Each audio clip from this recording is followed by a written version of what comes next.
Thank you, Mr. Speaker. To ask the Secretary of State for Environment, Food and Rural Affairs to make a statement on South West Water and Brixham's contamination.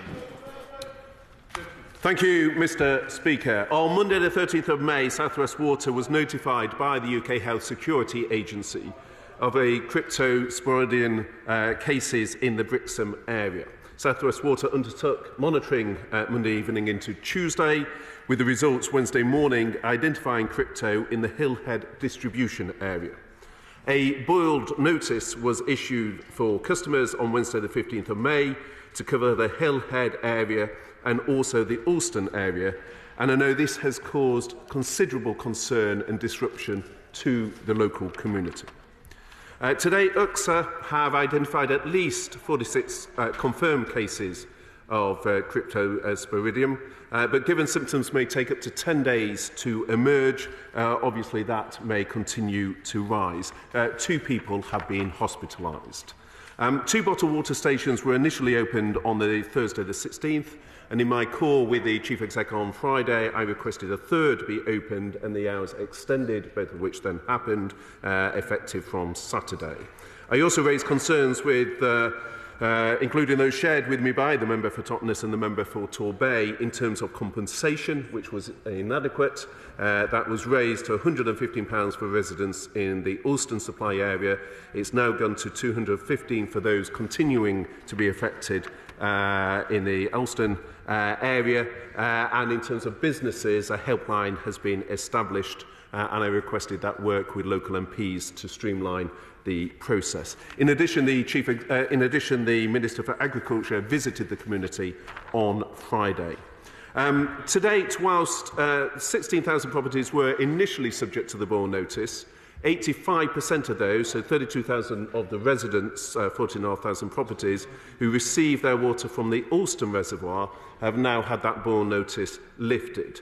And not only have all the tests on the Alston Reservoir been clear, South West Water say that the positive test of the valve supports their contention that the most likely cause is downstream of that reservoir, and if that is the case, then those residents, initially the 85%, were never subject to any issues in terms of water, but the boil notice applied on a precautionary basis. But notwithstanding that, I'm sure there will be ongoing concerns, so daily testing will continue of that water for the foreseeable future.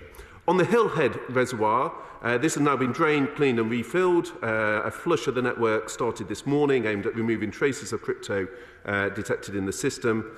We are working with South West Water and the Drinking Water Inspectorate, recognising the ongoing disruption to that remaining 15% of residents, and I know that South West Water will want to comply fully and in a timely fashion with the investigation of the Drinking Water Inspectorate.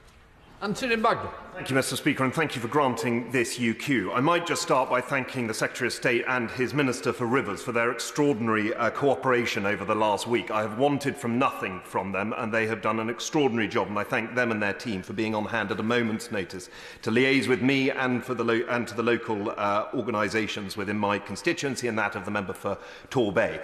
Mr. Speaker, the anger in Brixham is palpable. The frustration is apparent, and the sheer inconvenience that has been put on them by South West Water is absolutely abhorrent. I've spent the past week and weekend delivering leaflets that they should have been delivering when failing to update residents on the situation that was before them. I've spoken with residents and businesses about the compensation and about the damaged reputation that has been suffered by Brixham, one of our finest coastal communities within this country. Last week, South West Water was accused of making people ill, not by an organisation necessarily, but by Tanya Matthews on a Facebook post. That Facebook post received 1,200 responses in which people identified common symptoms, and yet South West Water did nothing. For 24 hours, people were still able to drink the water. South West Water continued to say there was no problem. The reason that people are ill, and 46 is most certainly an underestimation, is because of that time period in which people were able to go on drinking it. Now, of course, it is welcome news that the Alston Reservoir has been lifted and cleared, and the independent monitoring and verification has been undertaken by UKHSA and the Drinking Water Inspectorate. But it is still wholly unacceptable that the Hillhead Reservoir and the residents of that area, the 8,000 of them, are still dependent on bottled water and cannot trust their water systems. This is a totally unacceptable position for us to be in the 21st century, and South West Water carries the responsibility of it, including their management. Now, I welcome the fact that we have 3 drinking water stations there in Churston, Broadsands and Freshwater Quarry, and I welcome the fact that 500,000 bottles have been distributed. The teams on the ground have done an extraordinary job, and we should applaud them. But I have just 4 questions, Mr. Speaker, to the Secretary of State.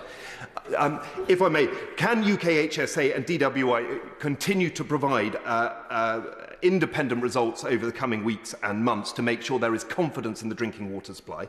Will there be an investigation into South West Water's handling? And why, when the compensation is being upgraded, are people still paying their water bills? And finally, the damaged reputation that has been suffered by businesses and the community of Brixham needs to be addressed. Will the Secretary of State hold them to account? Thank you. Well, I think the member for Totnes is quite right to express, as he does, the huge concerns there has been locally. He and I have been speaking multiple times each day since this issue arose, and he has been extremely effective in raising the concerns of those he represents. Just turning to his concerns on comms, I think there is a recognition both at the start, the initial comms, the mishap on some of the leaflets, the comms around compensation, of all areas where South West Water, I know, has sought to take the feedback from the honourable gentleman and address those in terms of their comms moving forward. He's right on the urgency in terms of the remaining 15% of the population from the Hillhead Reservoir, how we address that, and that is certainly uppermost in my conversations with the relevant stakeholders. In terms of investigation, issues around drinking water are taken with the absolute utmost seriousness within government, and that is why I can assure him that these issues will be looked at extremely closely. I spoke with the Chief Exec of the Drinking Inspectorate at the weekend. I just came off a meeting with one of their senior leaders ahead of this UQ, and I can assure that there will be a thorough investigation, as there always is, of these issues, and I would ensure all parties, urge all parties, including South West Water, to cooperate fully and in a timely fashion with that investigation.